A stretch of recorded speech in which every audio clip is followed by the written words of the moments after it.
एखादं पोरग पाहिजे आमच्या पोरीसाठी असं तर पोरीसाठी पाहिजे एखादं पोरग. ते पोरग पाहिलं होतं त्याचं काय झालं मग? त्याच्यापाशी शेती नाही काही नाही मग द्यायला पुरते का आपल्याला? त्याची तर शेती नाही मग काहीतरी तर त्याचा धंदा तर पाहिजे होता ना काहीतरी दुसरा तरी. मग पोरग आलं त्याचं काय झालं?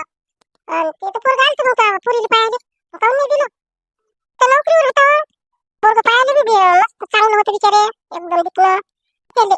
पण तरी बी वावर जीवर नाही पाहिजे त्याच्या इथं दोन चक्कर आपल्या पोटाची भाकर नसलं काम धंदा इकडे तिकडे तर मग वावरात जाते. यासाठी म्हटलं होतं मी. ते का सरकारी नोकरी थोडी होती ते तर पराठ होती. काय आहे त्या पोराची इथं वावर पाहिजे तर चांगलं पोरगी देऊ. पुरीला तर वावरात काम बी नाही येत काही नाही घरचं तर काम नाही बरोबर करत वावरातलं कुठे करू राहिले का पोरीला वावर पाहिजे.